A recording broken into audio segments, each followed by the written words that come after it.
Olá pessoal, tudo bem? Bom, é um enorme prazer eu estar aqui novamente, podendo compartilhar com vocês aquilo que eu tenho vivenciado, mas especialmente aquilo que Deus tem plantado no meu coração, para que eu compartilhe, para que possa edificar a sua fé, edificar a sua vida, e esse vídeo não é diferente. Eu quero contar acerca do meu testemunho desse ano, eu quero contar acerca daquilo que eu vivenciei e tenho vivenciado. E como eu tenho passado por esse trabalhar de Deus, como eu tenho passado por esse caminho. Esse ano foi um ano evidentemente muito difícil, um ano de muitos embates, muitas lutas, muitas adversidades. Cada um de nós, se pararmos para pensar em algum momento desse ano, um ano de pandemia, um ano que a nossa geração nunca tinha vivido, tantas adversidades, tantas dificuldades, entretanto, esse ano nos impôs. De repente, uma doença sobrevém a todo o globo terrestre, sobrevém a população, a humanidade e impõe diversas penalidades, dentre elas a morte de muitos.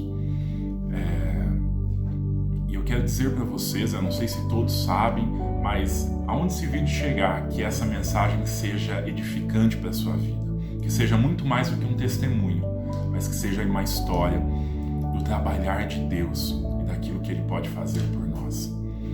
Eu sou filho único, não sei se todo mundo sabe, sou advogado, ministro louvor, desde os meus 12 anos de idade, e a minha família sempre serviu ao Senhor. Nós sempre estivemos arraigados nessa videira verdadeira, crendo que Ele é o nosso Salvador, crendo que Jesus é a resposta para todos os nossos anseios, crendo que o Senhor é o nosso guia, o nosso norte, e tendo Ele como nossa bandeira. Há 3 anos e meio, minha mãe foi diagnosticada com câncer, câncer de mama, e isso foi um choque para toda a nossa família. Eu tinha acabado de me formar, estava ingressando no mercado de trabalho, havia algo muito festivo no nosso coração, nossa família estava muito feliz, por eu ter conseguido concluir o curso e tudo mais, e de repente sobrevém essa bomba. E eu nunca vou me esquecer, porque eu acompanhava minha mãe em todos as consultas e os médicos e tudo mais, e meu pai também acompanhava num segundo momento nas quimioterapias e tudo mais. Mas eu me lembro de um dia em especial que eu peguei o exame, e esse exame dizia que, além do câncer de mama, ela possuía múltiplas metástases ósseas. Isso foi muito chocante, foi muito difícil para nós encarar tudo isso. No entanto, o médico certa vez disse: olha, a senhora não vai morrer disso, fique tranquila. E ela fazia exames recorrentes, e foi sendo tratado, ela foi tratando, e nós fomos passando por esse deserto. Só quem vivencia essa doença, ou vivencia e passa junto com alguém da família, alguém amado, que está com essa doença, sabe o quão duro, o quão difícil é ver a pessoa em tratamento e tudo mais. Mas nós juntos, como família, decidimos superar isso, decidimos passar juntos, um apoiando o outro. Certo é que ela foi se recuperando, fez 2 cirurgias no prazo de 1 mês, porque fez uma primeira, posteriormente o médico voltou e disse: olha, ainda há resquícios novamente. Nós tínhamos tantas inseguranças, porque minha mãe é hipertensa e tudo mais. No entanto, o Senhor nos sustentou. O Senhor foi nos mostrando dia após dia os seus desígnios, foi nos sustentando e foi nos dando direção para sobreviver, para passar, e para sair vitoriosos. Pois bem, inicia-se esse ano, e todo início de ano nós temos tantas perspectivas, tantos sonhos, tantas metas, tantos objetivos. Mas eu sei que o Senhor, e hoje eu entendo, a vontade de Deus é boa, perfeita e agradável. Isso, nós como cristãos, nós propagamos isso, é muito comum e corriqueiro nós dizermos isso. A vontade de Deus é boa. É muito comum nós, enquanto cristãos, recitarmos a Bíblia.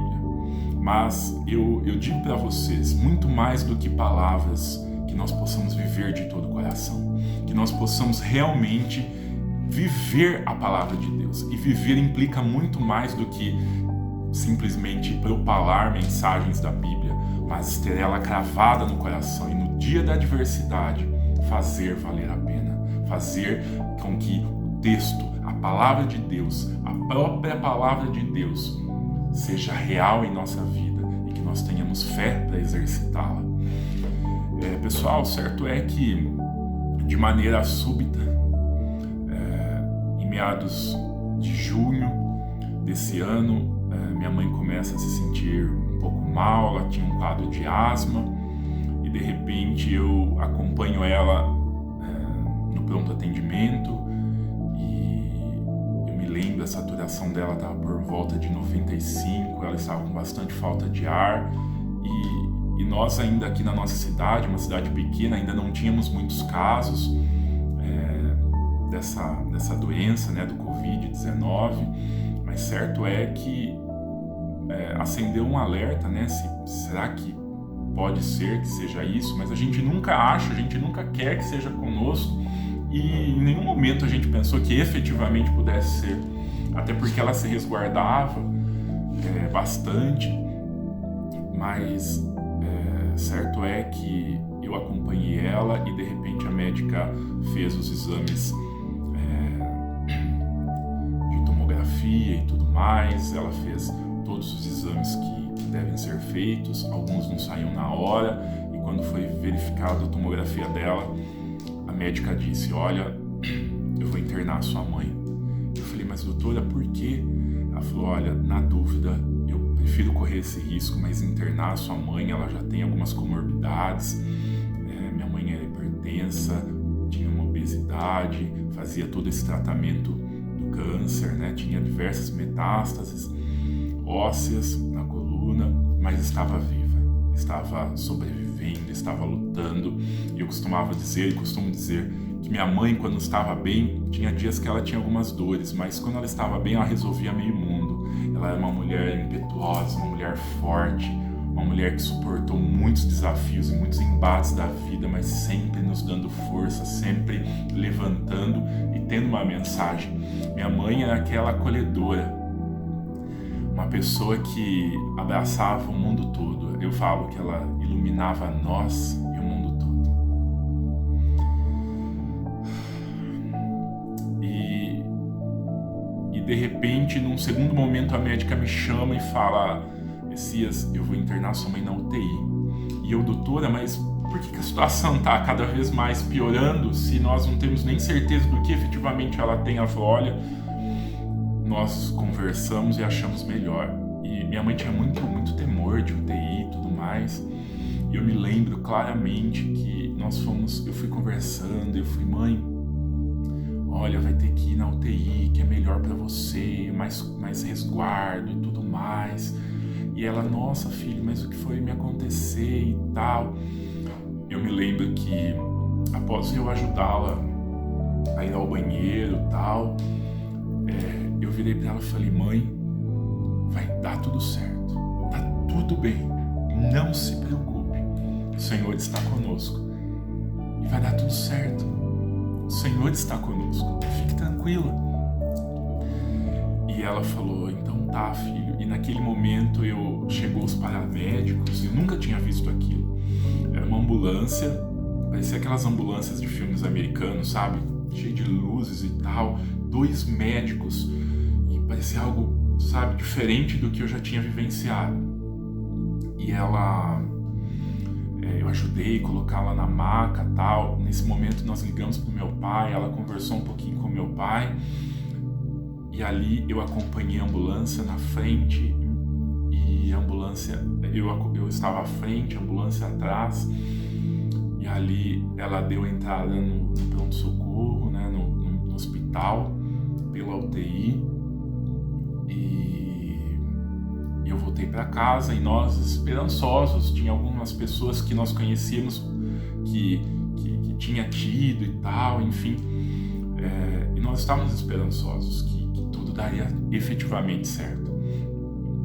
Certo é, pessoal, que no dia posterior o médico me ligou e falou: olha, tenho boas notícias. E em razão da pandemia, nós não podíamos visitar, seja no quarto, na UTI, na onde fosse, nós não podíamos visitá-la. E por estar na UTI não tinha contato. Mas o médico me ligou, então nós só tínhamos notícias todo dia às 5 da tarde. E o médico me ligou e falou: Messias, eu tenho uma boa notícia, sua mãe vai pro quarto. Eu verifiquei uma melhora e ela tá tão incomodada, né, por a cama do hospital é ruim e tal, e no quarto ela vai ter mais conforto, e o quadro dela tá estável. É uma boa notícia. Pode trazer as coisas e tudo mais, traga, né, celular, enfim, produtos de higiene, roupas. E foi assim que eu fiz. Eu separei as roupas da minha mãe e peguei o vestido que ela mais usava e mais gostava, mais confortável, e falei: esse aqui ela vai usar no dia que ela estiver alta. Nós vamos celebrar mais essa vitória. Separei tudo aquilo e levei para ela, levei o celular e nós passamos a conversar ali pelo WhatsApp e tal, fazer chamadas, mas eu percebia que minha mãe estava muito cansada, né? A questão respiratória dela estava muito difícil, né? Mas ainda nós não tínhamos resultado se era Covid ou não, mas de toda forma ela estava sendo administrada, né? Cuidada como se ela tivesse de fato esse vírus. E eu sentia que ela tinha uma dificuldade muito grande de dialogar. Minha mãe sempre gostou muito de conversar e tudo mais, mas ela tinha muita dificuldade. Mas certo é que a preocupação dela era sempre conosco, sempre perguntando como eu estava, como meu pai estava. E ali nós oramos, né? Teve um dia que meu pai orou por uns 3 minutos com ela, 4, orando, declarando vida, declarando vitória, declarando cura, porque a nossa fé está no Senhor. E todas as vezes que nós passamos por adversidades, e até quando nós não passamos, nós clamamos ao Senhor. E eu só sei que teve um dia à noite que e logo após, eu e meu pai começamos com sintomas. Então meu pai foi diagnosticado e logo após eu também fui.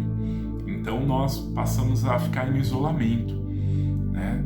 E com a preocupação da minha mãe, que estava internada e presumindo-se então um caso mais grave, e também do meu pai, que também é idoso, 67 anos, e eu, enfim, preocupação se nós não havíamos transmitido para terceiros, preocupação com tudo, né? E aí o nível de preocupação foi aumentando.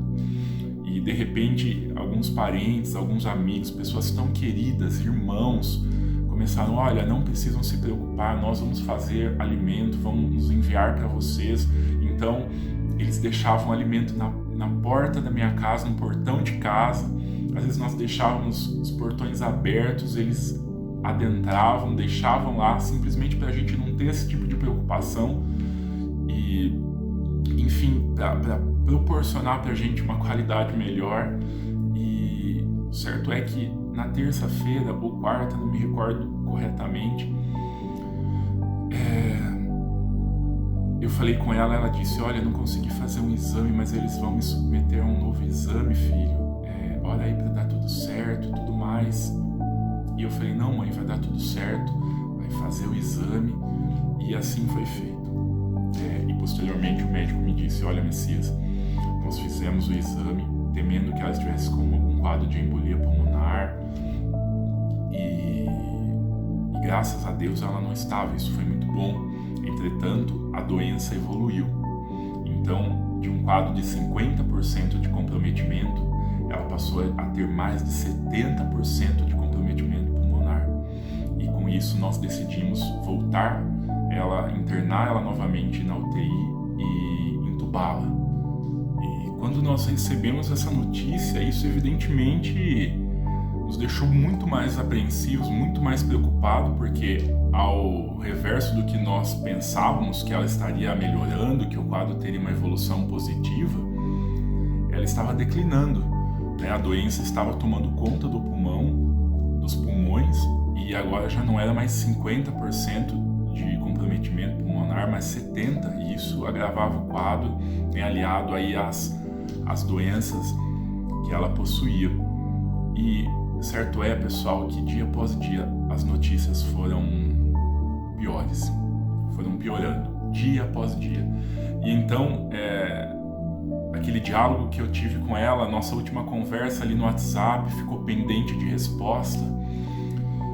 E os médicos me ligavam e eles não hesitavam, sabe?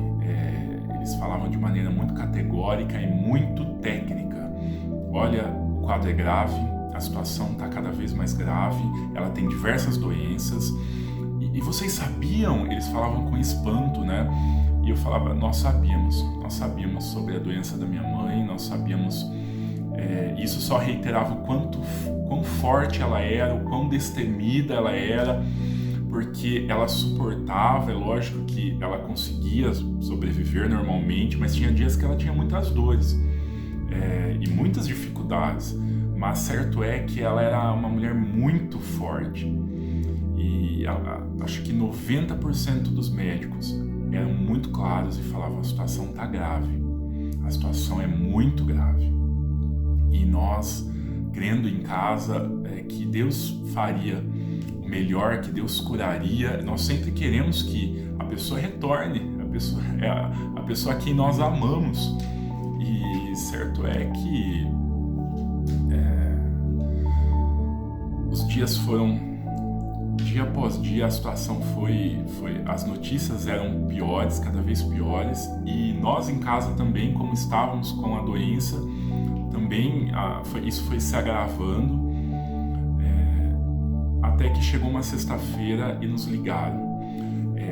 Como eu disse, pessoal, nós recebemos notícias todo dia às 17 horas. Mas quando o telefone tocava, eu queria ter notícias, tudo que eu queria era que eles ligassem, mas eu passei a temer atender os telefonemas. E teve um dia que eles ligaram às 2 horas, e quando eu vi que era o telefone do hospital, eu já entrei meio que em pânico, assim, e atendi, e a recepcionista disse tão somente, os médicos estão pedindo que os parentes da dona Rita compareçam no hospital. Então, somente isso. E quando você recebe uma ligação tal como essa, o que você pensa? E eu com meu pai, então, mesmo com Covid, nós não tínhamos o que fazer, né? Tentamos nos precaver ao máximo, mas éramos nós e nós. Então, fomos até o hospital e chegou lá, o médico nos chamou e falou, olha, a situação está cada vez pior. E eu quero conversar com vocês, ela está viva, ela está bem, mas, assim, né, tá viva, mas, como eu disse, está pior a situação, e eu acredito que os rins dela irá parar nos próximos dias. Então eu quero pedir a opinião de vocês, o consentimento de vocês, porque eu temo que se eu tiver que submetê-la a uma sessão de hemodiálise e tudo mais, ela não sobrevive.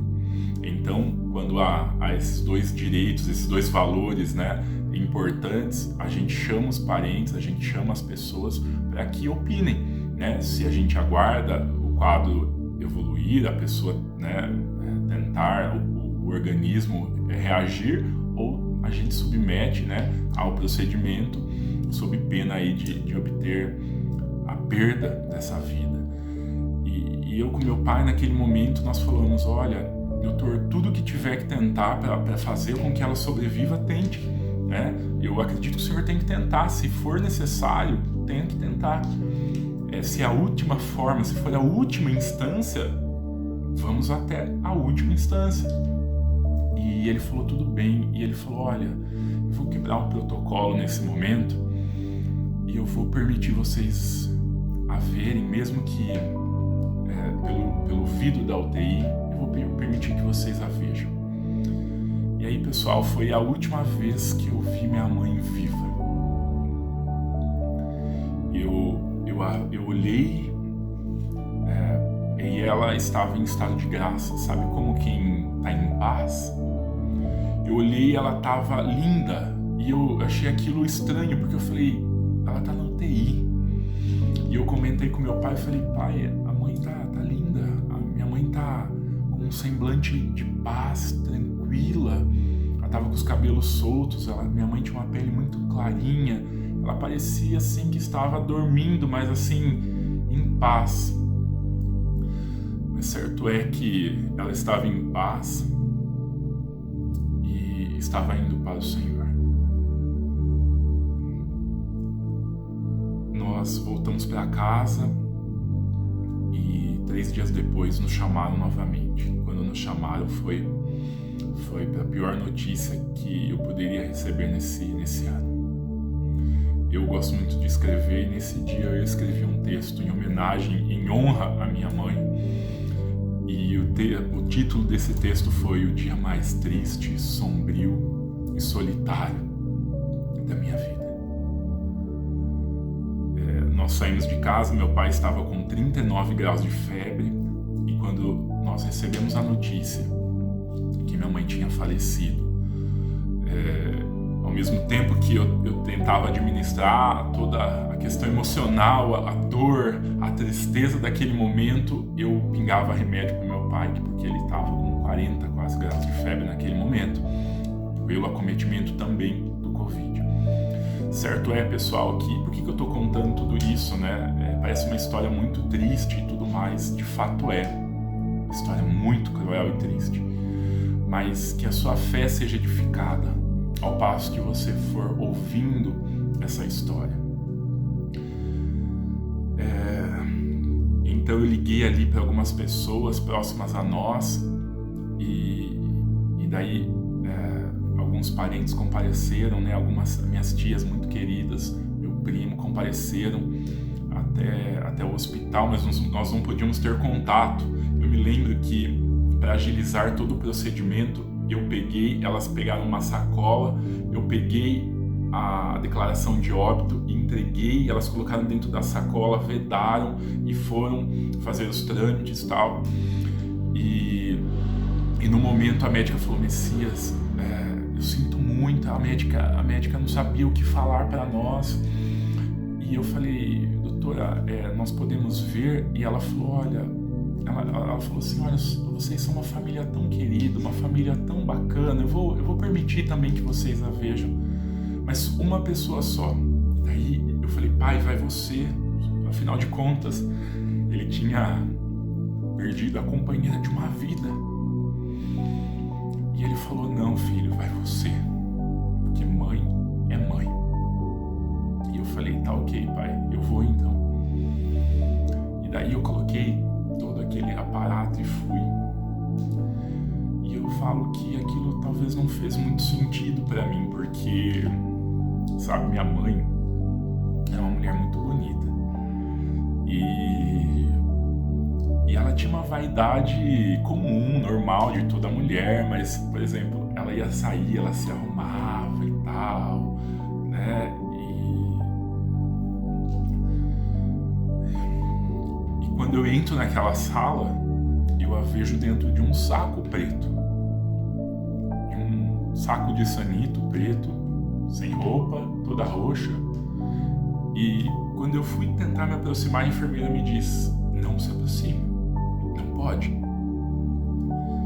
ali eu olhei, ela abriu ali, fechou, não deu nem 5 minutos. E quando as pessoas falecem de Covid, né, em razão das complicações, né, decorrentes aí dessa doença, não pode haver velório, não pode haver sepultamento e tudo mais. Então, pessoal, eu anunciei nas redes sociais, para os amigos, nos grupos e tal, falei, pessoal, quem quiser se despedir é agora. Só que, sequer, como eu disse, tem uma cerimônia ali, algo que as pessoas podem chegar, se despedir. Nós cristãos sabemos que ali só havia um corpo, mas é algo simbólico, né? Nós precisamos, é um momento ali de, pelo menos a última vez, prestar honrarias àquela pessoa, né? No entanto, eu me vi naquela situação de sequer poder me despedir da minha mãe de uma maneira digna. Ela faleceu por volta das 3 horas da tarde, até tudo acontecer. Eu sei que o corpo chegou por volta das 5h30, estava escurecendo. E ela foi sepultada à noite. E então as pessoas foram chegando, e as pessoas olhavam para mim, olhavam para o meu pai. Eles não podiam se aproximar, porque nós também estávamos contaminados. Eu digo que no enterro da minha mãe sequer um abraço eu recebi, nós recebemos. E tudo aquilo, eu falava, meu Deus, o que está acontecendo? E as pessoas chegavam e meus sentimentos, sinto muito. E certo é que eu falo que eu cantei em tantos velórios, pessoal. Eu ministrei louvores, nós fizemos tantos cultos em agradecimento, em celebração pela vida daquelas pessoas. E eu cantei em tantos cultos e no velório da minha própria mãe sequer eu pude fazer uma cerimônia. Sequer eu pude chamar os meus amigos, tocarmos uma canção e celebrarmos ali em honra a ela. Mas eu falei, meu Deus, eu preciso fazer esse momento mais digno que eu puder. E ali nós oramos ao Senhor, nós agradecemos, eu falei algumas palavras.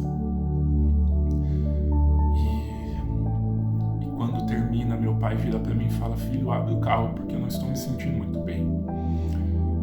E eu pensei, bom, ele deve estar emocionalmente, por óbvio, abalado.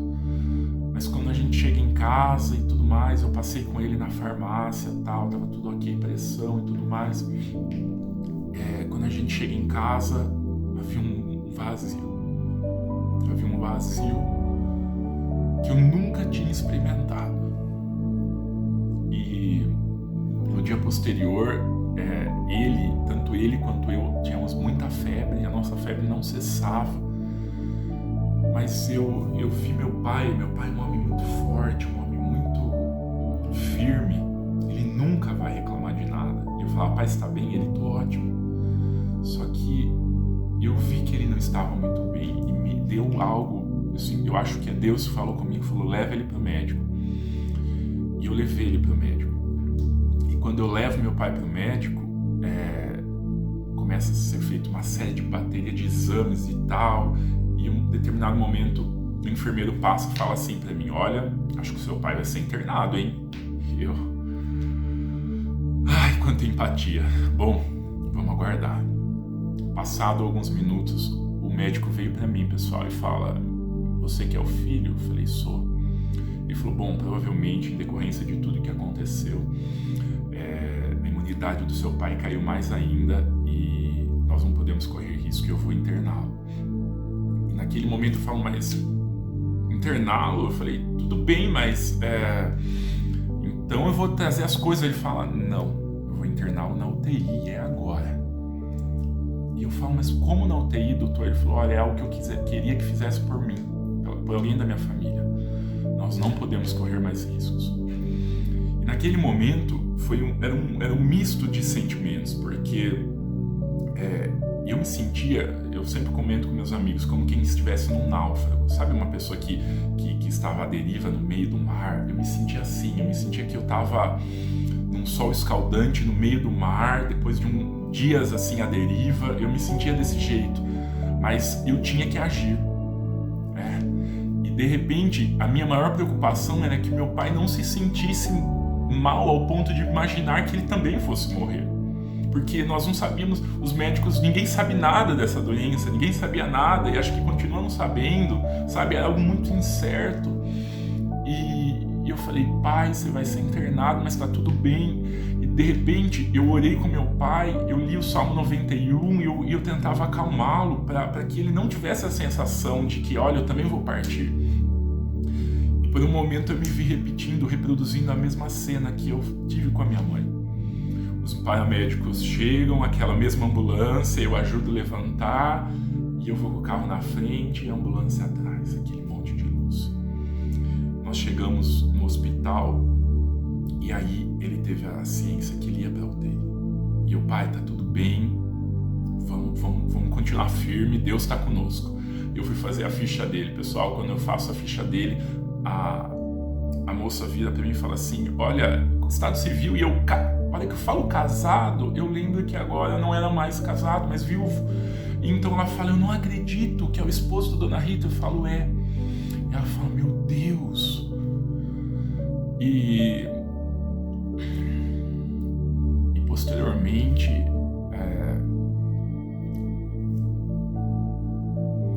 uma médica passa e pergunta: o que esse rapaz está fazendo aí? E eu estava esperando para pegar as pertences do meu pai e tal, e a recepcionista fala assim, talvez ela achou que eu não fosse ouvir, ela falou: olha, ele perdeu a mãe esses dias e agora ele está internando o pai na UTI, doutora. Certo é que eu volto para minha casa e 2 dias depois de enterrar a minha mãe, eu interno meu pai na UTI. E eu volto para minha casa sozinho, sem poder ter contato com ninguém. E eu olho eu cheguei na cozinha e falei: Senhor, e aí? Qual que é o propósito disso tudo? O que eu tenho que aprender com isso? Eu tenho algo a aprender com isso? Qual que é? E eu falei: vou pôr um louvor, talvez eu me sinta mais acolhido. E eu cantei e pus aquela música: Sua presença é real aqui neste lugar. Sua presença é real aqui neste lugar. O intuito de que eu sentisse as mãos, a presença de Deus ali. E eu termino de ouvir aquela canção e eu não sentia nada. E por um momento eu me senti desamparado, eu me senti sozinho. E eu não sentia as mãos de Deus na minha vida, eu não sentia Deus na minha vida, eu não conseguia enxergar as mãos dele, a providência dele. E eu me sentia absolutamente distante, sozinho e sem ter com quem contar e a quem recorrer. Sabe qual que é a grande diferença daqueles que temem ao Senhor? É que mesmo sem entender, nós confiamos. Eu não entendia nada que estava acontecendo comigo. Eu não conseguia compreender humanamente, mas eu trouxe à memória aquilo que me trazia esperança. Tal como Jeremias um dia disse: eu quero trazer à memória aquilo que me traz esperança. Eu comecei a lembrar dos louvores. Agora eu me lembro daquela canção que diz: mesmo sem entender, mesmo sem entender, eu confio em ti. Mesmo sem entender, eu sei que é o melhor pra mim. Mesmo sem entender. Tem uma outra que diz: mesmo quando não posso entender e as lágrimas me impedem de te ver, teus caminhos são mais altos que os meus, teus mistérios mais profundos do que eu. E tantas outras canções eu comecei a trazer à memória aquilo que alimentava, aquilo que me sustentava a minha fé. Eu comecei a trazer à memória aquilo que aquele que me arregimentou garantiu, me assegurou, porque a Bíblia, Deus é garantista, tal como um juiz. O Senhor nos assegura a vitória, ainda que não seja da forma que nós esperamos. Certo é, pessoal, que eu fui sobrevivendo nesses dias. E todo dia às 17 horas eu recebia notícias e o quadro do meu pai estava estável, mas eu me encontrava lá em casa, ainda temeroso e lidando com uma situação de luto, com a perda da minha mãe, de uma mulher maravilhosa, da qual eu tinha um vínculo preciosíssimo, um vínculo maravilhoso.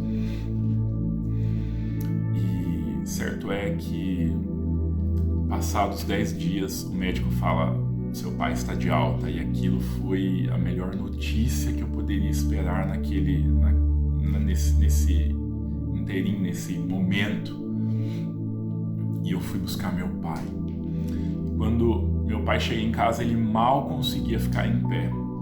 Ele também teve um comprometimento muito importante, né, tal como os médicos dizem. E ele mal conseguia ficar de pé e nós estávamos ali defronte de uma nova situação, uma nova dinâmica familiar, para que juntos pudéssemos estreitar mais ainda os nossos vínculos e vencer, juntos caminhar, né, em direção a um processo de cura, a um processo de compreensão, a um processo de amadurecimento. Meu pai foi melhorando, mas muito a conta-gota. A questão respiratória dele, a condição respiratória dele era muito ruim e eu decidi levar ele num pneumologista, né, no médico específico de pulmão, para analisar, ver como estava. E pessoal, quando eu levo ele no médico, a médica me vira e fala assim: olha, da questão da doença tá ok, mas eu temo que ele esteja com embolia, hein? E aquilo aciona mais um alerta. Poxa, será que... Então nós submetemos meu pai a uma série de exames.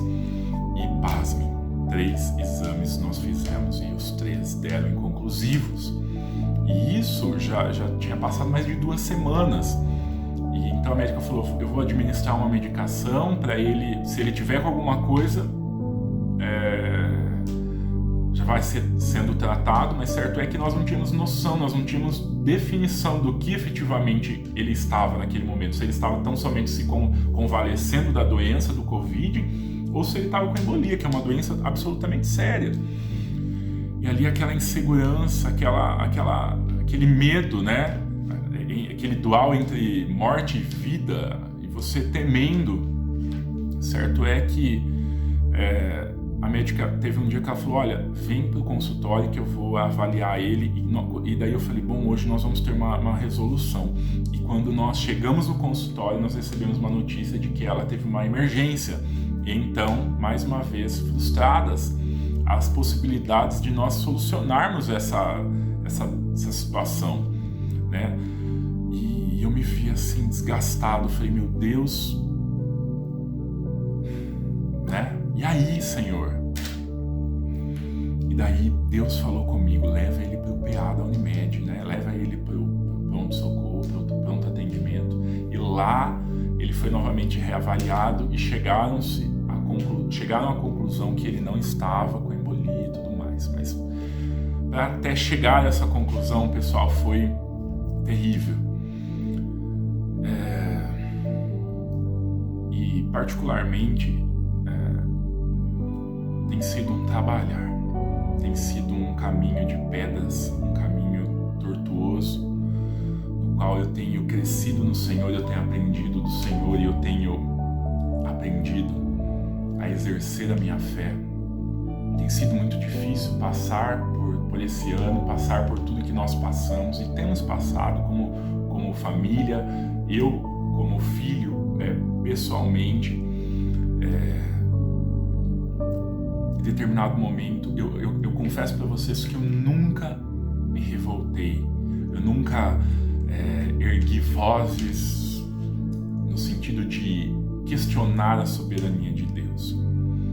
Mas nós temos a humanidade dentro de nós e é natural nós questionarmos os propósitos das coisas, nós tentarmos entender o porquê disso tudo, o porquê de tão cruel, né? O porquê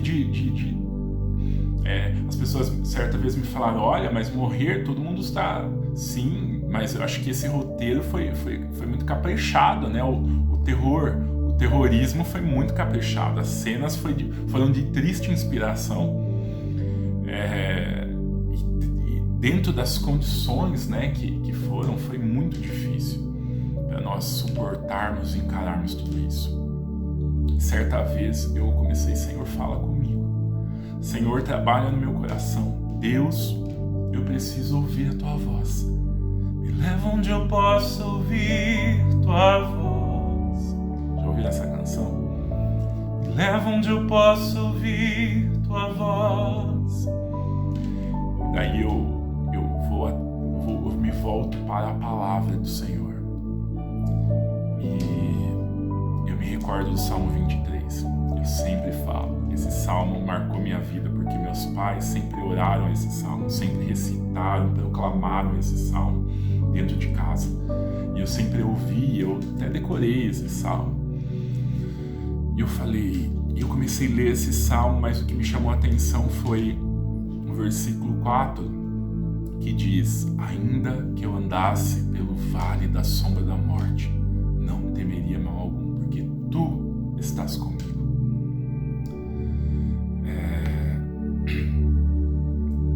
E então eu comecei a ruminar esse salmo, a ruminar a palavra de Deus. Pessoal, quando nós estamos em crise, quando nós estamos mal, nos momentos de adversidade, tudo que nós queremos muitas vezes é nos afastarmos, é entrarmos na caverna, tal como Elias, é desanimarmos, é desistirmos.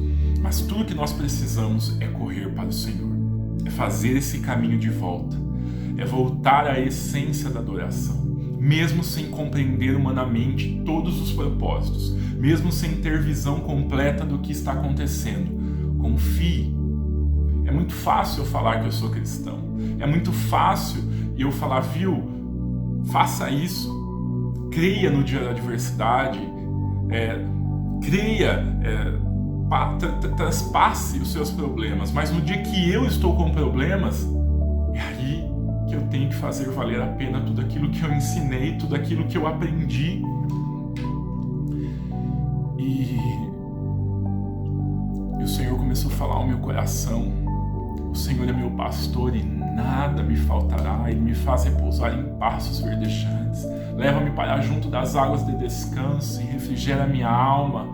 Eu comecei a refletir nesse salmo e eu falava: Senhor, realmente eu estou no vale da sombra da morte. Isso não combina com o Senhor. Como o Senhor pode estar no vale de morte, de opressão, esse vale de destruição, de perda, de frustração? Como que o Senhor está lá? Como que o Senhor pode estar no meu caos?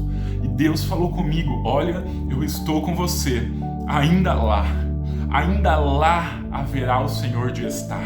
E eu fiz um link com aquele outro salmo que diz: se subo aos céus, lá está, se me detenho no mais profundo abismo, ainda lá haverá de estar o Senhor. Não há como se ausentar da presença dele. Ele está. E o Senhor começou a falar comigo, pessoal: Messias, ainda que você não sentiu as minhas mãos, ainda que você não me viu, ainda que você não viu o mar se abrir, ainda que você não viu sua mãe ressuscitar, ainda que você não viu o milagre como você esperava, o milagre ocorreu. E eu falei: Senhor, por que eu não compreendo esse milagre hoje? Por que eu não consigo experimentar disso? E a palavra que vinha, o Senhor foi falando ao meu coração: ainda lá eu estou com você, eu te sustento. No dia que você imaginou que estava sozinho, eu te assegurei. Eu assegurei a sua vida. Seu pai também poderia ter ido, porque foi um grande milagre meu pai ter saído dessa ileso. Mas o Senhor cuidou de nós nos detalhes. E eu lembrei daquela canção: eu tenho um Deus que cuida de mim em cada detalhe. Eu tenho um Deus que já fez em mim o seu milagre. Ele fez, os milagres foram sendo gerados. E eu falei: Senhor, obrigado, porque ainda lá, o Senhor não é o caos, mas o Senhor está no meu caos. E nesse caminho, nessa trajetória, nesse percorrer, nesse conhecer e prosseguir conhecendo ao Senhor, Ele não me deixou só. E é isso que eu quero dizer para você. Nos seus piores dias, Deus está. Quando você acha que você está só, você não está. Quando você acha que tudo acabou, que os sonhos se frustraram, quando tudo diz que não, há uma voz que nos encoraja a prosseguir. E é a voz do Mestre chamando: vem ao meu encontro. quando você quer parar com tudo, quando você quer retroceder, lembra que Ele te tirou de detrás das malhadas, lembra que o teu Redentor vive. Eu confesso para vocês, não tem sido fácil, é tanta dor, é tanta saudade, é tanta desilusão, mas eu tenho experimentado da boa, da perfeita vontade de Deus. Eu tenho visto pequenos milagres, eu tenho aprendido a contemplar os milagres que Deus tem feito na minha vida, na vida do meu pai. Eu tenho aprendido a ter um coração grato, um coração quebrantado e contrito, que Ele não despreza. E mesmo sem entender muitas coisas, eu digo que hoje eu começo a ter algumas nuances daquilo que Deus tem, daquilo que Deus tinha e do que Ele tem.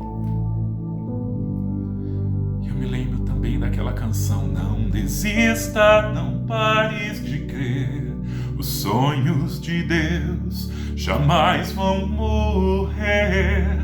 Não desista, não pare de lutar, não pares de adorar. Levanta seus olhos e vê, Deus está restaurando os teus sonhos e a tua visão. Não desista, não pare de crer. Sabe? É humano você sentir, é humano você ser afligido, mas é divino recorrer para o Mestre. Recorra para o Mestre, Ele continua de braços abertos. Ele não nos deixa como nós estamos. Ele nos ama como somos, mas Ele não nos deixa como estamos. Eu tenho experimentado um trabalhar do Senhor na minha vida. Eu tenho experimentado um crescimento de Deus em minha vida. E sabe, pessoal, por um momento eu achei que eu não fosse dar conta. Mas eu quero dizer para você que você vai dar conta. Eu quero te incentivar, te motivar, te encorajar nessa oportunidade através desse vídeo e dizer que você vai dar conta. Eu jamais imaginei que eu conseguiria atravessar, que eu conseguiria passar por tantas adversidades e permanecer incólume e permanecer inalterado. Mas o Senhor tem me sustentado. Eu tenho dado conta, porque a minha força não vem desse braço, a minha força não vem dessas mãos, a minha força está nele, a minha força está naquele que me chamou. Que você possa lançar sobre ele a vossa aflição. Vinde a mim, vós que estáis cansados e sobrecarregados, e eu vos aliviarei. Lança sobre ele o teu fardo. Lança sobre ele a tua adversidade, a tua tristeza, as tuas angústias, as tuas incompreensões. Lança sobre ele. Lança para ele, corre para o teu Pai. É claro que em momentos tão difíceis, pessoal, eu me cerquei de pessoas maravilhosas. Eu me cerquei de boas influências. Eu me cerquei de pessoas queridas demais, a quem eu agradeço eternamente. Mas tem sido um trabalhar individual e muitas vezes, tal como diz a palavra, eu tenho que fechar a porta do meu quarto e me encontrar com meu Pai. Eu quis compartilhar esse testemunho. Eu sei que é extenso, eu sei que ele fala sobre tantas particularidades e intimidades, mas eu quero edificar o seu coração. Os testemunhos servem para isso. Tem sido um caminho de superação. E se você me perguntar, você superou? Você está bem? Está tudo perfeito? Está tudo bem? Não. Mas eu não tenho desistido. Eu não desisti. E eu não desistirei. Eu prosseguirei. Eu irei em frente. Eu digo para você, não desista. Esse ano foi difícil, muito difícil. Nós não sabemos o que virá. Mas a cada manhã as misericórdias do Senhor se renovam. Fique com esse testemunho, fique com essa palavra de incentivo, de motivação, que você possa renovar a tua fé, renovar as tuas esperanças, que você possa se arraigar no Senhor dia após dia, vai dar certo. E tal como eu disse para minha mãe, vai dar tudo certo. Se hoje eu pudesse dizer para ela, eu falaria, mãe, deu tudo certo. Porque o Senhor tem cuidado de nós. Ele cuidou de você e Ele tem cuidado de nós aqui.